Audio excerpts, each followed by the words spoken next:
The preconceived notions of a startup when a finance leader joins is that, oh no, friction has just been hired, right? We've hired friction. Everybody get your requests in before their start date. We don't even know their names. They're called friction. I feel like oftentimes you get this notion of the no person as a CFO because a lot of CFOs and finance leaders don't come in trying to understand context. They come in trying to rinse and repeat a playbook. And I don't believe there's a playbook for every company. I think there's context that's been occurring in a business. And our job is to find that context out and influence it. Solve for your weaknesses quick because your weaknesses are where folks may judge you. 98, 99% of acquisitions are failures based on pre-closing synergy assumptions. And so how can you de-risk that outcome is to get maniacal about what are the things we actually care about and what are we going to prioritize for the first year, which is generally the hardest thing. We're also turning finance and the finance team into a profit center versus a cost center traditionally viewed that way. And what that means is folks are traditionally taking ACH, AP payments. They're able to convert them now to virtual card payments. And those virtual card payments are providing a return to our customers in the form of cash back. Hence, they're converting what was once manual payments and legacy ACH and now turning finance into a profit center. Welcome to Turpentine Finance, a podcast where we talk with top founders and finance leaders about what it takes to architect success. Our guests speak candidly about big business inflections, market curveballs, and how they approach decision-making so that you have the tactics and mental models for when the pressure is on. I'm your host, Sasha Orloff, founder, CEO, and self-professed finance nerd. You ready? Let's dive in. Hello, everybody. All right, today we have Aneal, who is the CFO of Airbase, which just sold to the publicly traded company Paylocity, giving them actually a nice bump in the public market. So sounds like the markets were excited about what you're doing. Now, Aneal is no rookie to M&A. He started his career at EY in M&A, then as an investment banker on tech M&A, then Guidewire, which actually had 4 acquisitions while you were there, Mapbox, Mattermost, and now CFO of Airbase. So I'm excited to dive into a few topics about how CFOs can create a strong culture around spend related to Airbase, thoughts on a modern CFO stack, what Airbase actually does, and then any insights that you can share about the acquisition. So Aneal, welcome to the show. Thank you. Thank you. Looking forward to being here. Awesome. So normally I start into topics and trends, but given the recent announcement of the intended acquisition of Airbase, I think there's like a lot of influence. So let's dive in there to start. Like, what is Airbase and why do people love it? Yeah, look, I think that, people use this term spend management pretty frequently or ubiquitously these days. And ultimately, what we're doing is we're consolidating all non-payroll spend at a company onto a single software solution. And so, what is non-payroll? So that means effectively your accounts payable, how you pay your vendors, it's expense management, how do you pay your employees back and reimburse them for their expenses out of pocket. Thirdly, card spend, right? So physical or virtual cards that happen at the business. And so those 3 modules are also supported by a product that we have called guided procurement, which is effectively a workflow tool that is helping manage all requests at the company. Anything required and with spending a company dollar flows through Airbase, and guided procurement helps facilitate the collaboration. I say, spend. And so that's everything from I am marketing, I'm someone and I want to buy a software. I'll go to Airbase, request it. It'll auto route based on your company's specific needs. It'll go to InfoSec or IT or FP&A for approval, controller or accounting for payment terms, legal for contract review, et cetera, right? And then route effectively for signature. So, that's how we're helping. And then why do people love it? Well, quite frankly, we're taking what was once a very painful experience for most employees, which is how to spend any company dollars. And we are taking that time down significantly, right? And finance teams ultimately love it because we are taking away a significant amount of manual processes and effort that it takes on their end. And we're also turning finance and the finance team into a profit center versus a cost center traditionally viewed that way. And what that means is folks are traditionally taking ACH, AP payments. They're able to convert them now to virtual card payments. And those virtual card payments are providing a return to our customers in the form of cash back.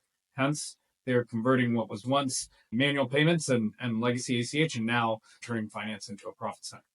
All right. So I'm guessing I know the answer to this, but what got you excited about being the CFO of Airbase? Yeah, look, I think that, I met Tejo.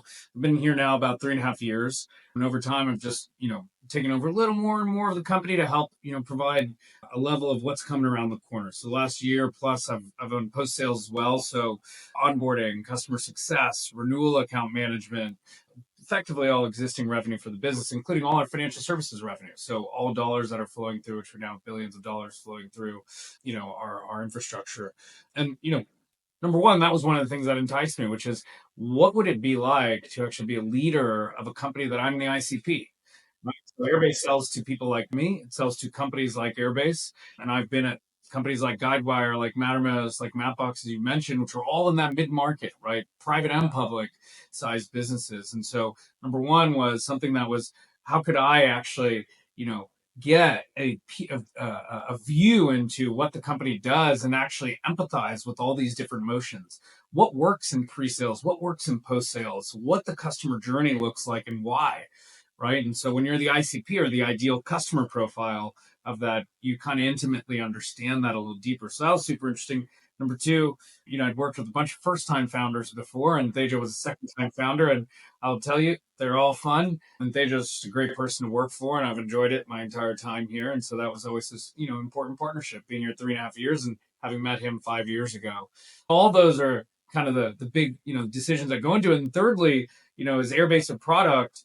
As a finance leader prior to Airbase, when Tejo came and spoke to me about it, it was like, number one, you know, we're selling to customers and we're selling software. It's like, oh, great. That's my background. I like software. I'm in software, operating in software companies, but you're competing against companies that are giving away for free. So you must be providing something that people realize is materially better. And then not only that, we're a zero debt business, so we don't issue a charge card. So Airbase was a pre-fund model only. So not only were you charging me for the software as a customer, you're also making me pre-fund dollars, and you're not giving me access to credit. Two things that competition was the opposite of. And so I was like, all right, the product must be doing something special here. So a few reasons. Yeah, I remember seeing a very early demo, maybe the first launch of Airbase. And I remember feeling sad as like an early stage startup that I couldn't use it. It was like they were very much targeting companies with the CFO, like you said, the ICP of you, not the ICP of I'm a founder. But it felt like one of those sort of first inklings of software built on top of payments outside of just traditional bills, like software with workflows and approval processes and splits. It was really impactful. I could see why somebody like you would want to go work there. Totally cool. And one thing most people don't realize is that, Tejo, his last company, Automatic, it was a connected car device business. So I think it was basically that the hardware you plug into your OBD2 port in your car, it would, by doing that, Nationwide and State Farm would give you cheaper premiums, monthly premiums for your car if you were, quote, a good driver. And so while he was at that business and building that, he actually thought of a bunch of ideas. And this is one of those ideas because he was like, this just sucks, right? It sucks having to do all this stuff. And so it was really from that mindset of that painful empathy based, framework that Airbase came to be. How has the product evolved over the time that you've been there? Yeah, tremendously. So, when I started Airbase, we used to target 100, 200 employee companies fairly consistently, right? Starting with the AP manager or controller as the purchaser. And you mentioned, right, not really founder driven because founders at that time, really early stage, cared about credit. Right? So we were going to with companies that were just a little bigger that had some finance and accounting acumen, right? That like closing the books, they actually cared about it a little more.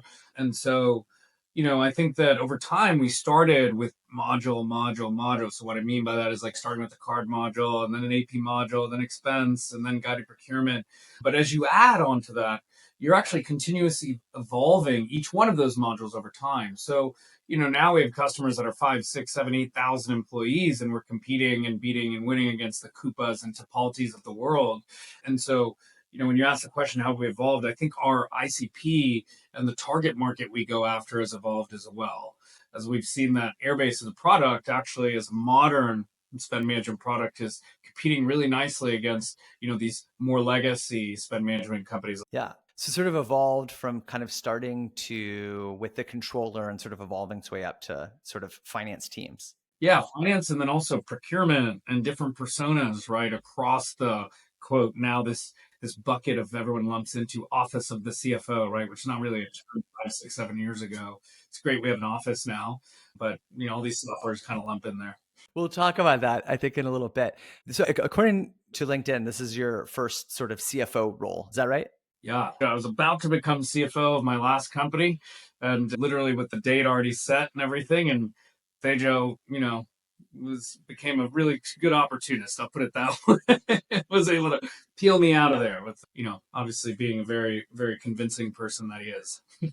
So I imagine stepping into the role is obviously quite exciting. One of the common or legacy, I don't know, perceptions or hopefully misconceptions of a CFO is they're the no person of a company. And when you think about that, a lot of that is kind of around spend. And so now you're a CFO stepping into like the C-suite as a CFO, but of Airbase, which is like a spend management solution. So we'd love to hear like what was a bit of your mindset going into this role? Like obviously excited that like, oh my God, this exists. But how does this turn you? Anyway, I'd love to hear give me some of the perceptions of like stepping into this role with that. Did that cross your mind at all? Yeah, I think at the company when I joined, we've almost what 7, 8x, 9x revenue since I've joined. We've over 8 to 10x in place since I've been here. So the preconceived notions of a startup when a finance leader joins, yes, is that, oh no, Friction has just been hired, right? We've hired Friction. Everybody get your requests in before their start date. We don't even know their name. They're called Friction. And so I've tried to always, with my background being more on the strategic finance, FP&A side and go to market side, right, in terms of where I naturally find call it a pull towards, I've tried to not come in and be the no person. I've tried to come in and understand the why. I think that what I've tried to explain to people, when you're a new finance leader coming into a company, every company has a spend culture, right? Whether you know it or not, and whether you agree with it or not, there's a prior culture of spend and how it's been occurring there. And it's your job as a finance leader to come and understand what is that spend culture and how can you over time steer that in a better direction for the shareholders of the business and for the strategy of the company. And so, I think any finance leader, usually it starts with the CEO, right? And I go into the CEO and I say, honestly, you've hired me to do all these things. Great, fine. I'm going to help with all these. I'm going to be really good at some things and other things I'm going to be working on, right? But what I really care about understanding CEO or is what are the things you care about? What do you actually care about?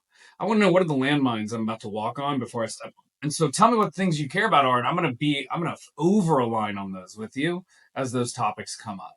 And so I feel like oftentimes you get this preconceived notion of the no person as a CFO because a lot of CFOs and finance leaders don't come in trying to understand context. They come in trying to rinse and repeat a playbook. And I don't believe there's a playbook for every company. I think there's context that's been occurring in a business. And our job is to find that context out and influence it for the better. What were some of the biggest misconceptions stepping into this role? Well, I think that we're a high growth business, right? And go to market and certain folks there come in and preconceived notion is spending's going to stop. Well, that's actually not true at all.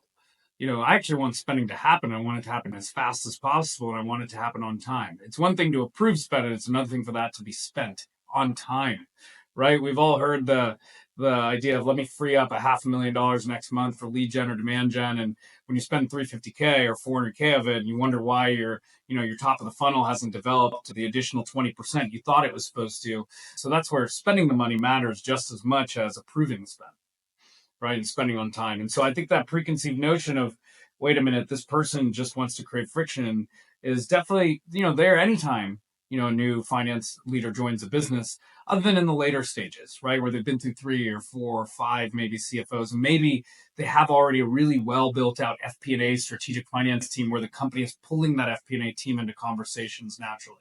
So I think, those are the things that we look out for. So when you step in, there's clearly a bunch of things. You have, your own experience. That's probably why you were hired. There's the things that the CEO needs and wants. There's potentially opportunities either to accelerate spend and or adjust spend. How do you think about what are the first three things to do? Yeah, like I said, it's not a playbook to me. It's not I do these 3 things everywhere I go. Well, I'll say it this way. If there's not a strong accounting or controller at the company, look, my background is you solve for you, right? You bring in, you hire folks who have a superpower where you have a weakness, right? And so my background being M&A, then corp dev, then strategic finance, then operating broader finance teams, one of the first things I'll do is align, do we have a good controller? Because there's a very basics that we need to get done, right? And especially at Airbase, where we didn't have payment operations and build up a whole payment operations team where you reconcile every dollar at the beginning and the end of the day that went through virtual cards, bill payments, et cetera, for our customers. So that's one thing. Solve for your weaknesses fast. And then understand, and that your weaknesses, anyone who's listening may be different, right? Obviously. So solve for your weaknesses quick, because your weaknesses are where folks may judge you, and you open the door for folks to judge you as a new finance leader. And bring good people in that are collaborative, right? And so quickly understand that number two probably would end up being understand what kind of relationship does my broader finance team have with all the cross-functional leaders at the company. Are we really viewed as administrative burden, or are we viewed as strategic partners? And that I call is number two, you have to develop the pull and the push. So as a finance leader, you come in and you're like, wait a minute, my team's not really being leveraged strategically. Then there's the concept of the push. You find yourself, you have this window of 3, 5, 6 months where you can maintain relevance as a finance leader and push your way into conversations. Now, very quickly, you need to give those teams something material that helps them win in their jobs. So then they start to pull you over time into those conversations, right? Because by month 12 or 18 as a finance leader, you're pushing your way into everything. Then, nobody likes to smash glass all the time. So I think those are probably the first two things. Solve for weaknesses, find a way to become more strategic with the teams that you already have and people you have there. And oftentimes it's not about the spend. It's not about money. You can oftentimes come in and realize you can do it for cheaper in a way that's more impactful. What was the first thing you actually changed?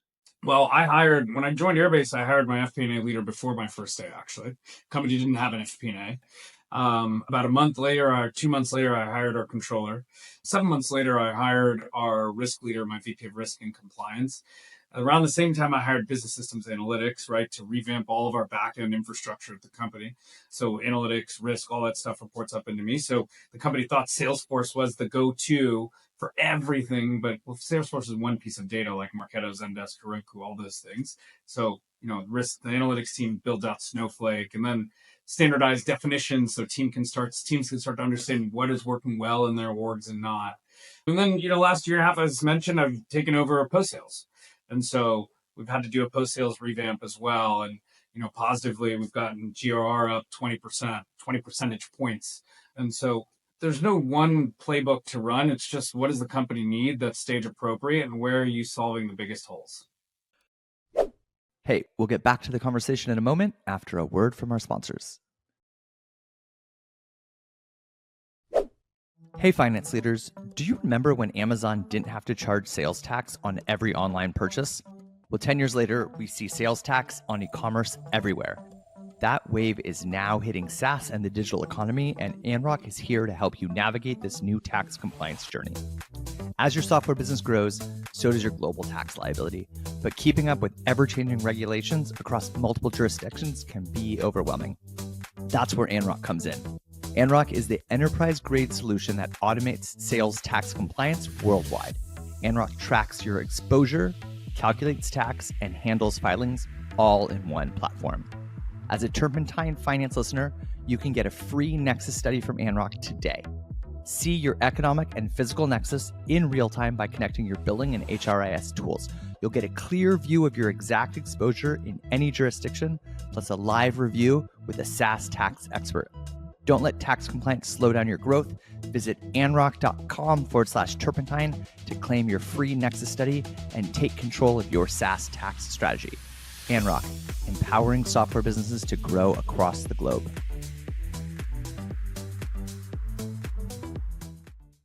So I think you probably have some fairly interesting insights. A lot of spend management is an important function of a CFO of a finance organization, and you're CFO of Airbase, one of the OG spend management systems.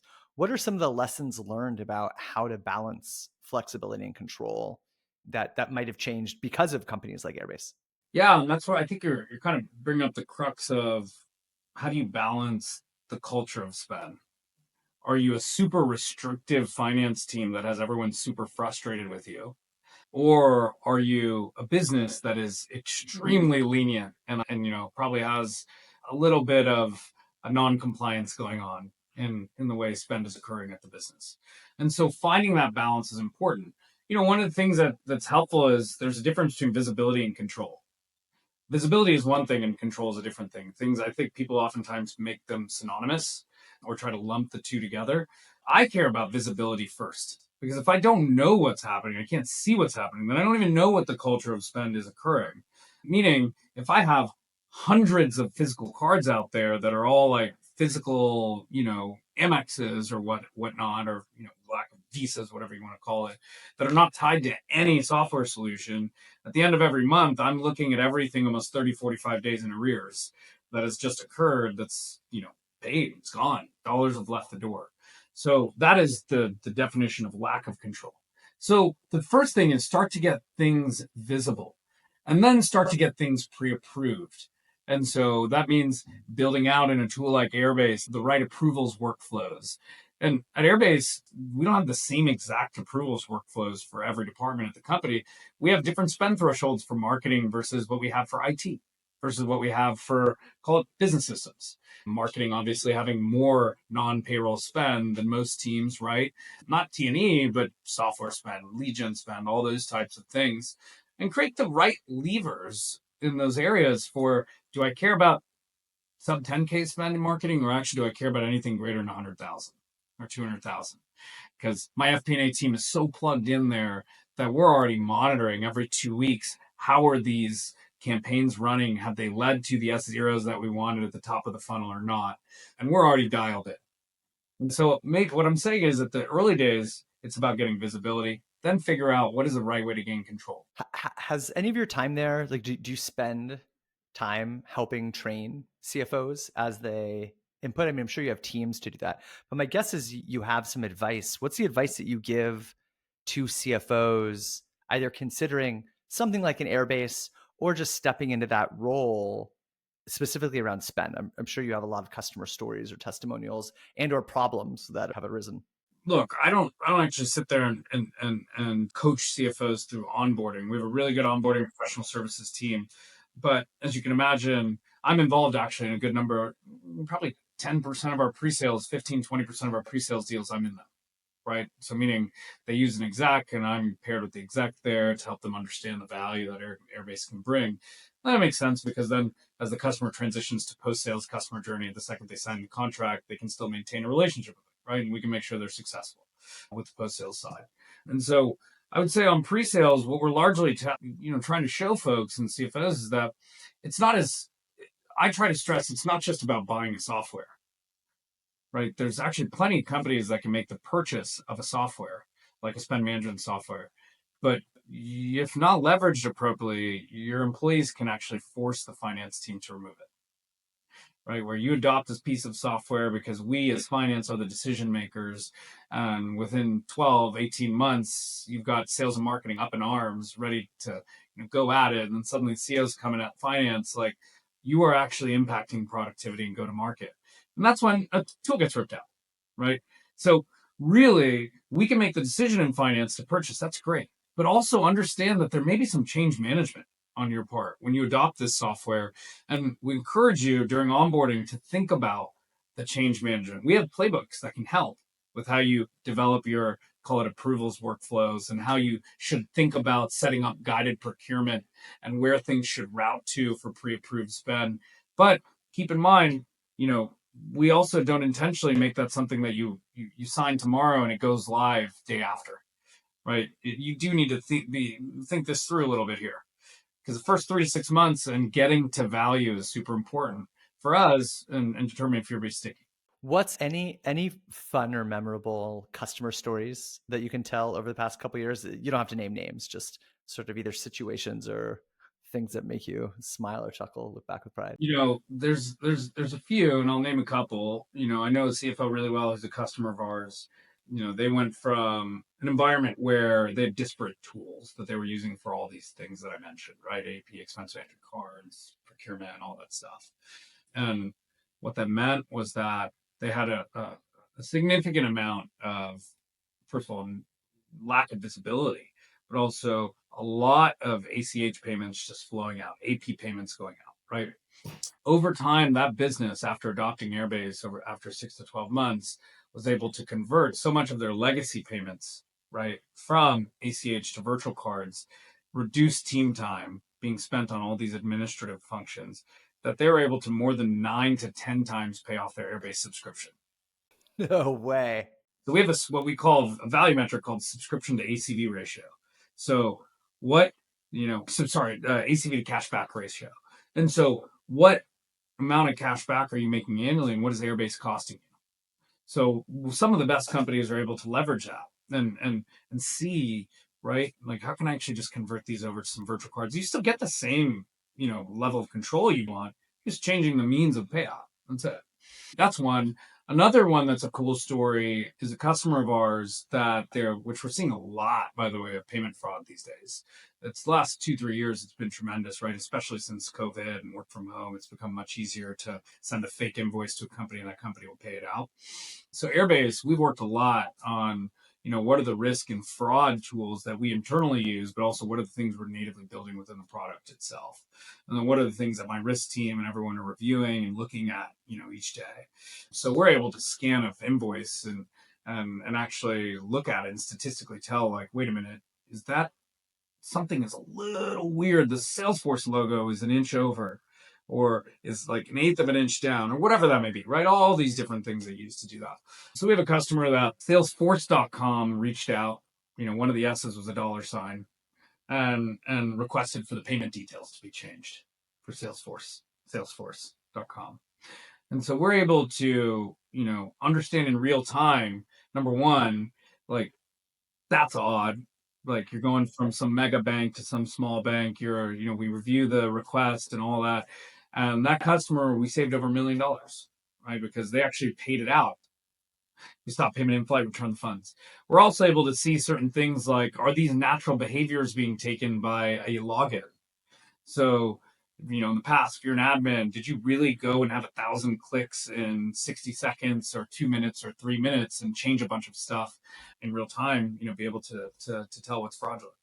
So I think those are the fun stories because they go back to how we're actually saving people's, we're actually making people sleep a little better at night. And that to me is, why you get into doing stuff like this. And for me, I get to empathize more with it, right? I've worked at developer focused companies before, and Mapbox and Mattermost and Guidewire was awesome, right? Because it was everything. It's the guts of an insurer, really. But in this way, it's literally directly, I can one-to-one, understand, the emotions that the customer goes through.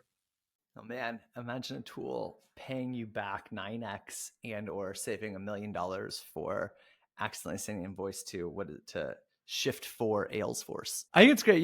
One of the things, if we go back to the overused, but I think still very appropriate, software is eating the world statement by Mark Andreessen, and we start to see software finally starting to make an impact on, as you mentioned, the office of the CFO, which I know Jefferies has an annual office of the CFO conference every year in San Francisco. So it is a thing. What do you see has been some of the biggest changes that have happened to date, and what do you think happens over the next decade? Yeah, I think there is a lot of work to be done in the FP&A space. I think that, do I see our space evolving from where it is today and then suddenly becoming some software, like in the next 5 years, we're going to completely rewrite entirely how AP has worked at a business that's like 400 or 500 employees in middle America? No, I don't think we're going to change entirely. I think we're going to be able to do some good things, right? Around how do we introduce AI and touchless AP processing and all these things, which are awesome, which is what, LLMs are providing us the ability to do. But the issue I'm seeing right now in the FP&A space is that there are really good companies out there, by the way. There's a really good one I like a lot called Pigment. And I think of it as like another Anaplan 2.0, but doesn't require as heavy lift as Anaplan and a bunch of Anaplanners company. And Pigment's a good company that's out there.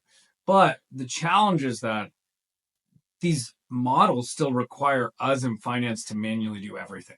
And so there's one thing for it to forecast for me for a month, but the problem is right now everything in FP&A doesn't give me the so what. So what do I do? So what? So why do I care about that? What is the reality is what a forecast is about is trying to show you where you can go. And the challenge is not about can you go there? The challenge is actually figuring out the top 10 things to do to get there, because you can't do 150 things. So the forecast is really this. What you care about is obviously the numbers, but that's the output. You care about so what is the input? So what? So now what? What do I do? What is the most highlight thing for me to do? Areas for me to focus on as a company based on the input of data that I've given you, planning tool, that maybe we should focus on. And so I think that's what I'm most excited, because I do think it'll evolve to that over the next 10, 15, 20 years. Now, do I think FP&A is going away? I don't. But I do think it can be bolted on or augmented a little bit with a level of data, right? It's like you said, I think previously, just because you put $350,000 of incremental spend in a box doesn't mean that the team can actually go deploy it and it'll hit the numbers that you hopefully it does. Yeah. So example is right there, Sasha, is 350,000 lead gen, fine, approved, spend that. Now there's probably 50 different ways you can spend that. Right. And so based on the data that I have seen historically, I've planning tool, I'm telling you that actually I would put more in Google AdWords versus Facebook versus Instagram and I would put 100 in Google AdWords. And then I would also, instead of spending 50K on events, spend 100K, because you've had a better lead conversion at events. Although there's fewer leads, it's better conversion, like whatever. It's the so what, right? I think it's all of that you don't see it all on a planning tool. It's still very much me. And I'm going to caveat this next question with like, I'm sitting in downtown San Francisco in like the heart of, you know, the technology center of the world. What are some of the trends or changes you're seeing in selling to companies like mine or around versus manufacturing companies or construction companies, or like, you know, the real world companies versus some of the maybe pretend venture back companies that some of us build? Yeah, I think, Airbase, surprisingly over my time here, has very much diversified the customer base.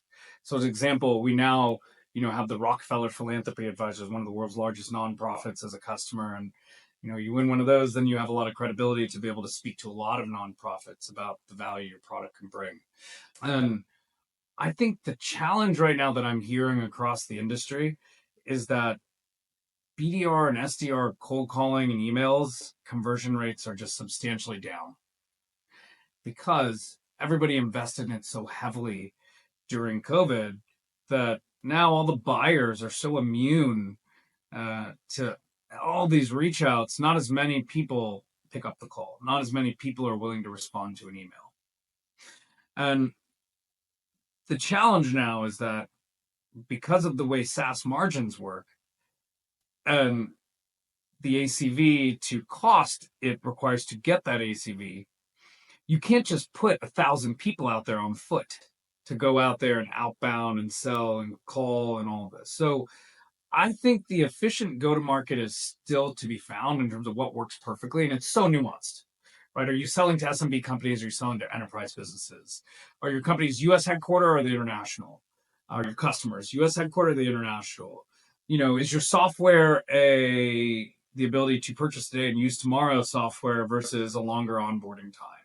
And so the one consistent theme I've heard is regarding outbound and SDR and BDR conversions being way, way lower. And so one of the trends we're seeing is how do we then, if the conversions are lower, then how do we either do it for cheaper, or what else do we put that into, that investment? And I don't think that's just about software. I think that's actually across many, many industries that folks are selling into. One of the things that I'm seeing a lot more, and I don't know if they're related. I never actually thought of it as much till you just mentioned this, is we're seeing a lot of companies build a lot of sort of start bundling more offerings. You said it started off with the card, and then you guys did, you said procure and a whole bunch, maybe bills and reimbursements and like all sorts of other sort of related spend. So that might help open up because you get to talk to more people inside of an audience, might be more relevant. There's other companies like Rippling that talks about this very publicly, about this compound startup where offering payroll plus a little spend management plus a little IT plus a little, like, gives them lots of different ins in place. Do you think that's a contributing factor to some of the sort of like more bundling trends we're seeing now, or there's something else? I think there's a couple things leading to that. I think there's a couple things leading to that. Number one, I think there's a natural story for cost efficiency that everyone has bought into after COVID, right? And the unpredictability of what COVID created on expenses or on revenue then created a predictable expensive base that we needed to all go find savings in. And so I think the big trend there is that folks are trying to standardize on platforms wherever they can and a single throat to choke in as many places as possible versus having vendor sprawl. I think that's an undeniable trend, right? That's out there.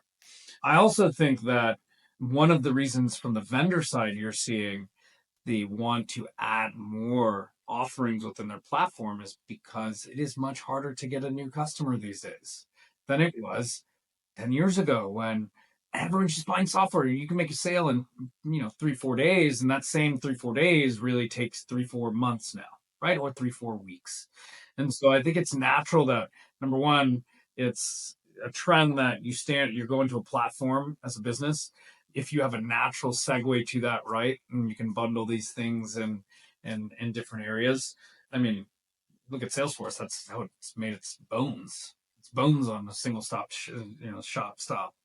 And so I think those are probably the two biggest things.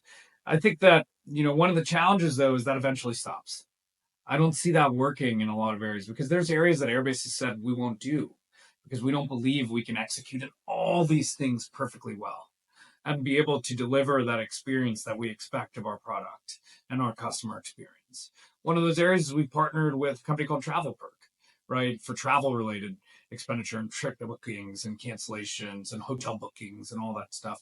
Because we fundamentally said that's very different than a software product where we put 80 95% of our effort into software, not inventorying hotel rooms and stuff like that. So I think that at some point that model breaks, and we've kind of drawn the line here at Airbase where we think we can deliver on.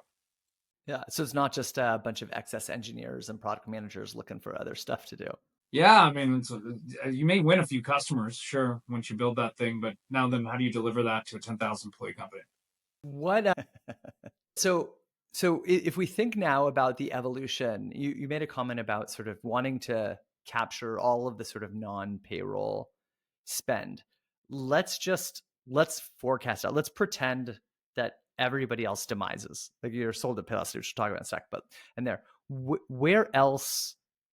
Think about what are natural future states that go in the Airbase? Like what are some of the things that would come, or what are the things that are blocking from the next phase of your development? Yeah, look, we've put a lot of effort lately into our analytics part of our platform, and so part of transforming the culture of spend is not just giving you a tool that has the ability to do that, but it's also giving you the ability to put context on where is spend occurring, what you should do about it, meaning the slowest approvers at the business, the slowest departments at the business for certain types of approvals, the places that you're spending the most.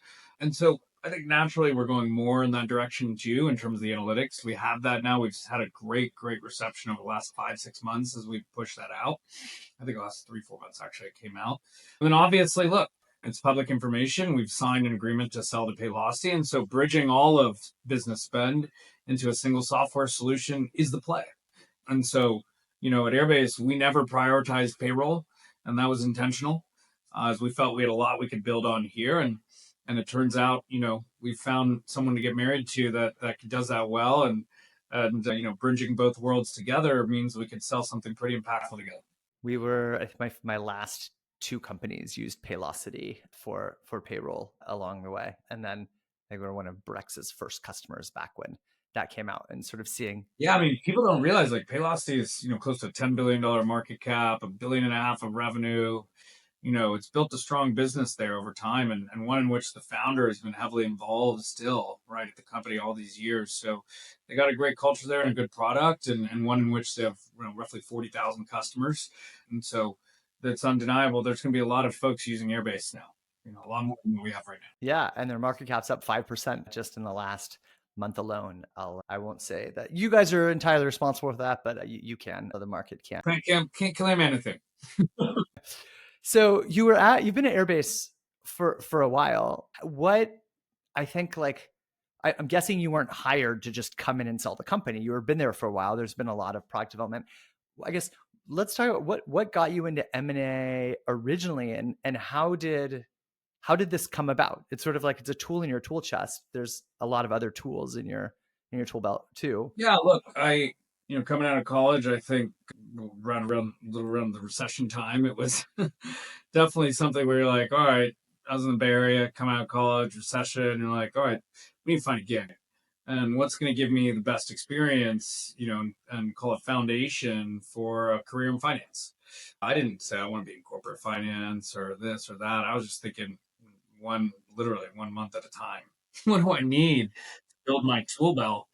My middle brother is now, a hedge fund owner, and he was at Bear Stearns in investment banking when there was a Bear Stearns, and he was like, "Look, you you should try and get into investment banking. Hear all the positives about it." And I was fortunate enough to try and network here in the Bay Area and get into a boutique investment bank called Union Square Advisors. Union Square Advisors, the nice thing about it being a boutique was that, as analysts, you got to work directly with the managing directors. There wasn't a huge number of 10 layers there. There's really a team of 5, 6, 7 analysts that worked on 10 analysts, really max, that worked on every deal at the company. And I got a lot of at bats. And, I believe everything happens for a reason. And after about 3 years in investment banking, M&A, I was like, you know what? This is cool. This is great. I've learned a lot, but I don't see myself being a career banker. I just don't. It's a great career for a lot of people. But for me, actually building something felt most natural. And, wanting to actually, as a banker, I knew a little about a lot of things. And I wanted to start to learn a lot about a fewer things. I'll put it that way. And one of the companies that I was the banker for at Union Square was a company called Guidewire. And so got to know their CEO and COO well.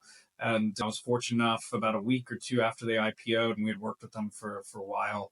Pre that, I joined that business, and it was a good way for me to selfishly gain some new skill sets, and for Guidewire selfishly to steal some M&A skill sets. So Guidewire had never done M&A before, didn't have a corp dev team. I kind of came in there as a blank slate, report to the CEO, CEO, Priscilla Hung and Marcus Rue at the time, and start to think about how do we do M&A, right? And we had some really cool board members like Craig Conway, who was on at Salesforce, who's actually on the board of Paylocity as well, I believe now. And, you know, I think we put in a pretty good foundation on how to do acquisitions. We didn't do a lot. We did 4 or 5, but we looked at about 100 companies while I was there. And I got to steal skill sets too. So I ran strategic finance, pricing, global sales operations for the business. And so got to take all these other experiences. And then after, going from a 600 employee company to a 3,000 employee company while I was there, after 5 years, I said, you know what, I want to go smaller. So then I went to Mapbox and then grew that and led finance, and then went even smaller and was effectively CFO CO for a company called Mattermost, where I ran all of operations and G&A and people. And, that was a super useful experience. I think any finance leader should lead the people team at some point in their career. It gives them a whole different sense how to think outside the pure numbers over that time. And obviously then, landed here at Airbase. So I think that M&A was, call it, a means to get in and to understand the basics, but also a really strong foundation that it helped build in there. But, obviously didn't come here 3.5 years ago to join Airbase to sell it. I came here to build a company to have the most successful outcome possible through the form of M&A or through the form of public or whatever that may be. So tell me, I guess this is a good way to, I think, to close it out with like a nice speak. What's your favorite thing about the buy side? And then I'd love to hear some thoughts of some of your favorite things or misconceptions now on the sell side. Yeah, I had a lot of fun at Guidewire on the buy side, and that was because my team not only led the corp dev side, but we also led integrations. So the post-merger integration efforts. And so we used to put together literally this almanac, like 700-page book, and deliver it to the board. Probably have it somewhere here, actually. And stating what was going to happen for the first 12 months in every function. Because actually 99% of acquisitions are failures based on pre-closing synergy assumptions. And so how can you de-risk that outcome is to get maniacal about what are the things we actually care about and what are we going to prioritize for the first year, which is generally the hardest thing first year. So that was a lot of fun and helping to manage and move. When are we going to be on our Salesforce instance? Move them off.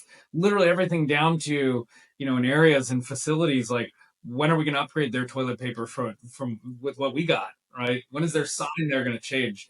literally all of those things, kind of matter when you're talking about blending cultures of companies and appropriately, setting us up for synergy growth and success. So that's probably the buy side. That was a lot of fun. Look, on the south side, like I said, we can't really say much, but I can say it's been one of the greatest pleasures I've had working with Tejo and building this company over the last 3.5 years, and and a kind of running a whole bunch of it, including existing revenue for the business. And I would say that it's when you're selling a business where you're building a good product, and the customers love the product, and we've got a good board team and a good board of directors, we've got a great CEO and a good leadership team. It makes our job, as finance, much easier. As you can imagine, I effectively led that deal, with our banker, and it's been a pleasure. Well, congratulations on everything to date. Best of luck with all of the closing details, and really appreciate you coming and spending a bunch of time and sharing some stories with us. Awesome. Thanks for having me. Cool. Bye. Thanks for tuning in to Turpentine Finance. Share it with your executive team, direct reports, friends, and family. And if you want to support the show, the best ways are to leave a review wherever you're listening and subscribe. Turpentine Finance is part of Turpentine, the podcast network behind Moment of Zen, Turpentine VC, Age of Miracles, and more. Shows for experts by experts in tech.